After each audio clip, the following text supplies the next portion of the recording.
Hi guys, thanks for being here and staying on the late night. Don't think that one's getting sent to the Naismith Hall of Fame for defensive records, set or anything. But we had a terrific team come in here who's a legit national title contender. And I thought that, save for the first 3 or 4 minutes or whatever it was, where we just kind of took a few punches, I thought we competed. We competed from there. I think they show you how good offense looks, even when you do it right. So you certainly can't have possessions where you're not doing things at 100% or right, and I think we'll learn from that. I do like I said, how we competed from there and scored the basketball well tonight. And what I love about this group is I have no doubt it'll make us better for Sunday and beyond. I also thought it was terrific. There was such a great crowd and such wonderful support, for Kristine at home. To break a record that has stood for 38 years. I think we're watching something pretty incredible unfold, and it's neat that she's most concerned about this team and what we're trying to accomplish, but I think it's pretty special, and I was really happy that Colleen Galloway was here. She's the only jersey retired in the rafters, and she's been incredibly supportive, and so that's a neat moment within a game that we didn't go our way, but kudos to Oregon for being terrific. It was on display, and I think this conference makes you ready for anything. And so we want to compete with teams that are going to be number 1 seeds. We want to win games against the ultra elite, and thought we showed signs of that tonight. But obviously, we can be better. Recee, can you talk about what you saw from the Oregon defense that allowed you to put up 22 points, or you finished with? Just what did you see out there tonight? What was it like for you? I think we played with really good pace, especially in transition. Our spacing was really nice, and when you have my teammates, they can shoot the ball, so you can't really help off. So it's always single coverage. We saw whenever they double KA, she passed the ball so well tonight. Kiana hit 5 threes. So I think whenever your teammates are getting going and everyone sets good screens and your teammates find you, your percentages go up. You just have a better chance to have a good night.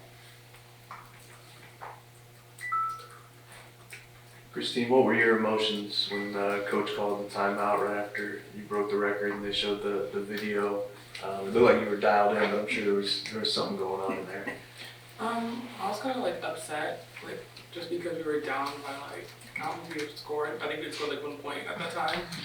But I guess as the game kept going, we kept getting better and learning, and I haven't really sat and thought about breaking the school record, but I'm really grateful for my family, my teammates, and my coaches, because I wouldn't be in this position without them.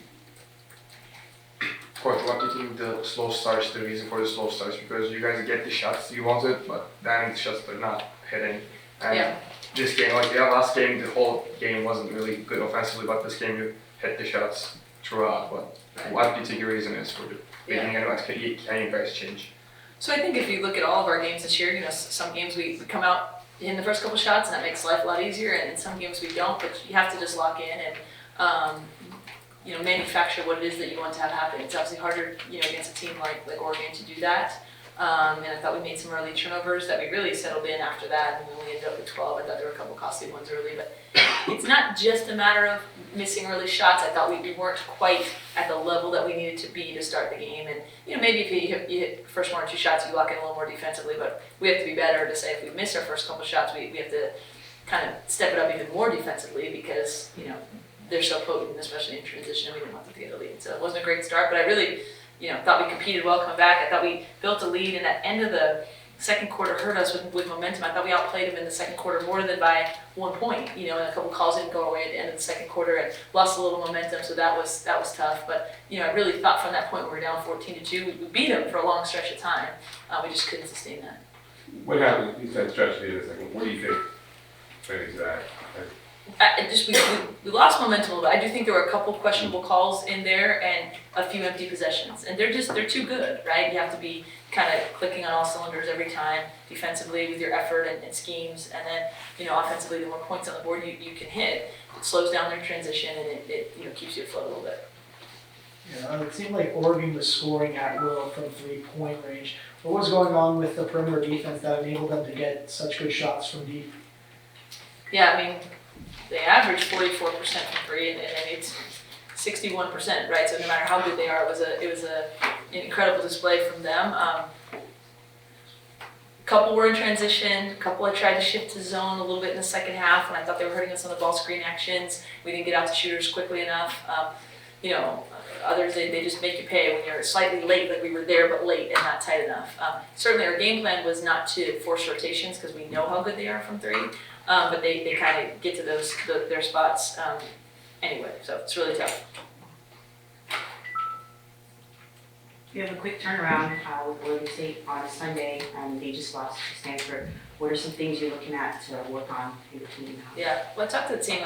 Usually I come in and say something about this game first, but my first thing is, hey, we got to get a win on Sunday. We're capable of getting a win on Sunday, but it won't just happen unless we make it happen. So Oregon's a team with 4 kids shooting above 40% from three. Oregon State has 5. So it's a chance for us to figure out, how to defend consistently for the whole game. We'll work on some actions tomorrow that I've watched on film already we can prepare for, but it's also mentally and physically getting ready because it's a quick turnaround with an 8 p.m. game and a 1 o'clock game, so it's taking care of our bodies and also knowing the schemes and then kind of having the right mindset to come out and do what we need to do from jump. What about to stay in momentum when you have it, getting a tie and taking the lead in the latter part of the second quarter and then getting within 6 in the third? Yeah, I mean, we did a lot of good things. Like I felt like we should have gone into halftime, with a lead because of how we, going down by 8 was a little bit of a momentum killer, even though we had won, that segment from going down early. But we also fought back in the third quarter. I mean, it's Oregon is a good team to play that exposes you defensively every single possession. I mean, their stat lines are unbelievable. They made us pay every single time we did something wrong, and they make you pay. Sometimes when you do it right, you got to give up something. So I think for us, the lesson is how precise you have to be and how hard you have to play. And again, most teams can't go on a run against them like the one that we did. So it's taking the positives from that and sustaining it longer and getting better and getting rid of sort of some droughts that we had. Just a few more questions if you guys have them. So for the last couple of games, you always have like a couple streaks going on from the deep. So when you hit those shots, the ones you wanted, so what you have in mind going forward in the game? In regards to my blue ball, Yeah. what you're saying, just not to be hesitant.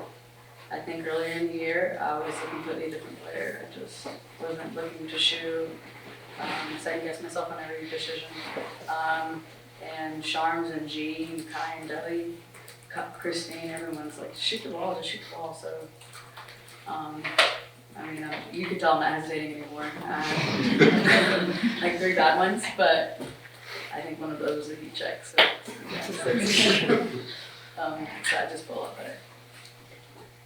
You want to have a last question? Yeah, I'm just curious on comparing Oregon to UConn. What are the differences between basketball teams? And because I was against UConn, was more lower scoring game. Yeah. What are the differences there? I'm curious, Don't bait me into saying, one less than positive thing about UConn because we could be facing them, at some point in March, and they're so great. But I think offensively, this Oregon team puts 5 players on the floor at all times that are terrific scorers and are confident in scoring, and they're just.